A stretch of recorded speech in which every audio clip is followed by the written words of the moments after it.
What's up, beautiful world? This is rSlashTNA, and welcome to another episode of rSlashIDontWorkHereLady. Remember to hit that like and subscribe button and notification bell anytime during this video.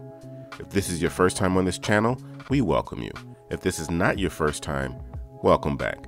Enjoy the stories of rSlashIDontWorkHereLady. Our first story is Park in Employee Parking versus I'm Not an Employee. I'm female and was 24 at the time. This happened over the course of a few weeks about 2 years ago. I was working as a construction and design engineer for hospitals, plumbing, and air conditioning. I work for a company that's hired by the hospital, not for the hospital itself. My company had been hired to do an ER renovation on an old hospital, and the plans for the existing building were really old and damaged or just didn't exist anymore. As low man on the totem pole, I got the fun job of going out to the hospital to document and investigate the existing building. Lots of going up on ladders and looking above the ceiling to track down pipes and ducts and such. Because this was an ER and therefore 24 hours a day, we had to time our investigation for non-busy times, namely 3 a.m. to 7 a.m. in the middle of the week. I was also working my normal office hours because my job offered overtime or in lieu hours, and I needed the overtime pay. College loans, LOL. So for all these interactions, I was exhausted and just didn't give a crap. So, on to the story. I had to park in the hospital parking garage on the top floor to be out of the way of patients and visitors. I had finished early because an emergency had come into the ER and I had to get out of the way. I had some extra time, so decided to close my eyes for a bit before driving to the office when I was woken up by a tapping on my window. A man was peering in the window. We will call him Parking Dude, PD. I waved at him, thinking he was just making sure I was all right. I was sleeping in a hospital parking lot. PD gestured for me to roll down my window, so I cracked it to hear him better. He gruffly declared that employees are to park in the back lot or on the street if that's full. Next time I'll have you towed. He then turned and marched back to his golf cart, which he blocked me in with as I called out, "I don't work here."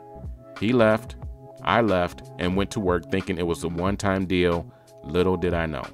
Over the next few visits, I came back to my car to find increasingly angry parking tickets about parking in employee parking from now on. They were printed on 4A and very obviously homemade with a blurry hospital logo and word art parking enforcement across the top.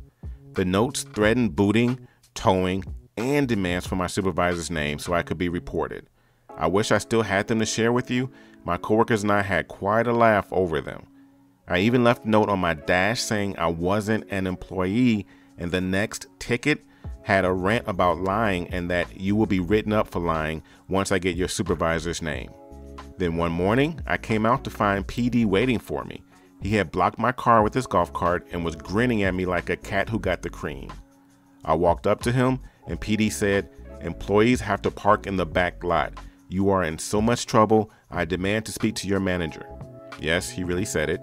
"Give me their name and number and the department you work for. I won't let you leave until you give me your manager's name." He did have my car blocked in. I tried to explain that I wasn't an employee. I pointed out my outfit, work boots, jeans, safety glasses, and a tool belt with flashlights, tape measures, lasers, and a clipboard with my drawn plans, and told him that this is where hospital admin had told us to park. But he insisted that my disguise wasn't going to trick him and demanded to speak to my manager. I was so exhausted and wasn't really up to arguing, so I just pulled out my business card and my boss's card and handed them over. I had told my boss about this and he just told me to ignore it as he had confirmed with the hospital that's where I was supposed to park. This dude pulled out his phone and called my boss and reported me. My boss, an older gentleman who was also president of the company, later told me he had told PD that he had to let me leave or he was calling the police. When the dude hung up, he told me, "I'm letting you leave this time, but next time you park here, I'll boot your car and find your real manager's number and report you. Some trick with your friend won't work." He got in his golf cart and zoomed away. Luckily, my boss found this whole thing hilarious. It was about a week before I went back. Bad weather, busy ER, no work for me, and I was almost done with my task. I would be back after construction started, but it's all on hold now because of COVID. I had finished for the day once again and headed out to my car to find he had sort of done what he had threatened. There was a thick chain looped through the handle of my driver's side rear door and a cinder block, all tied together with a large padlock. I knew this guy was a bit nutty, but I also had figured out he didn't have any real authority, so to find this half clever, half poorly thought out ball and chain attached to my car was a bit of a surprise. Now, I got into engineering because I like solving problems. I actually don't really like math, even I'm not half bad at it, and this wasn't a particularly complex problem. I simply rolled my back window down and lifted the cinder block and excess chain into my car and then drove away. I passed PD on my way out. To say he was shocked was an understatement, and I gave him a jaunty wave as I drove by. It was a cold drive back to my office with the window open, but it was worth the look on his face.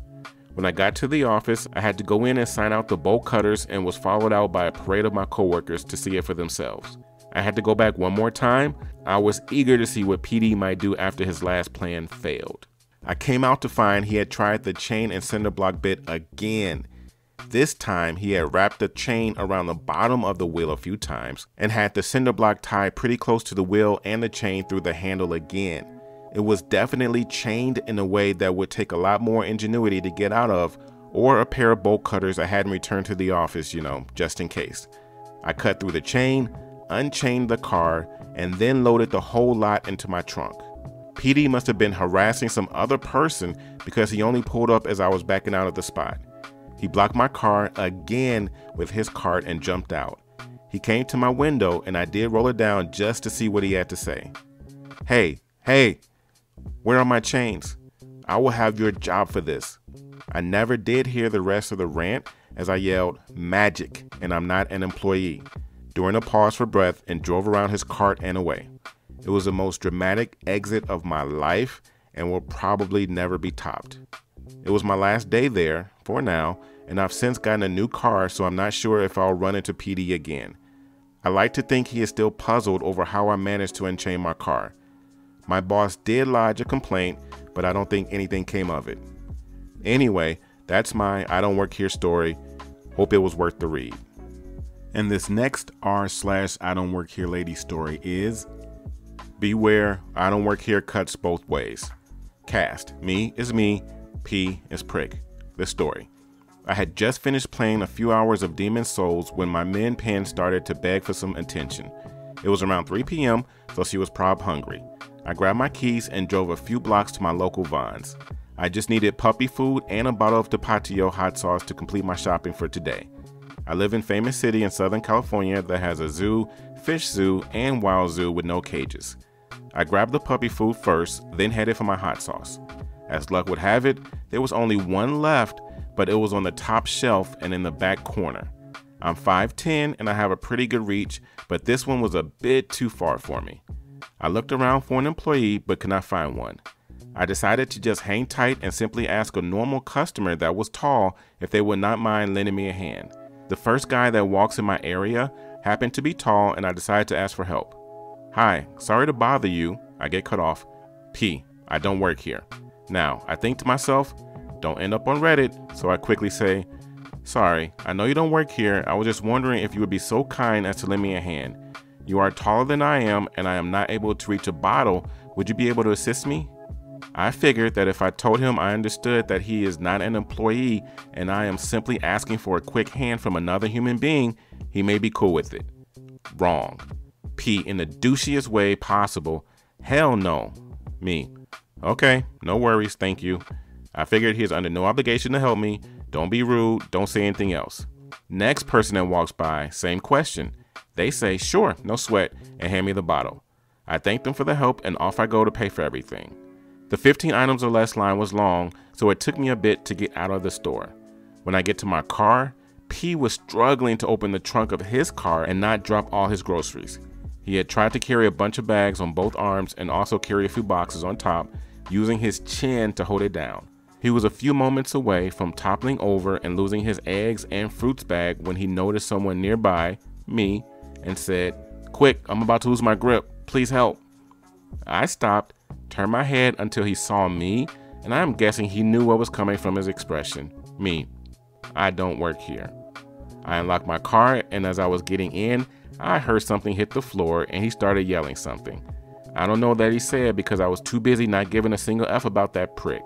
I did see on my rear view mirror his eggs were on the ground splattered and some fruit rolling away under some nearby cars. You don't want to help a person? That's fine. Just don't expect help in return. Those were two great stories. To hear my best suggested stories, click on the video to the left. To hear more I Don't Work Here Lady stories, click on the video to the right. Click on that subscribe button right there in the middle and make sure to like and leave your comments below. Thank you for watching. Have yourself a great day.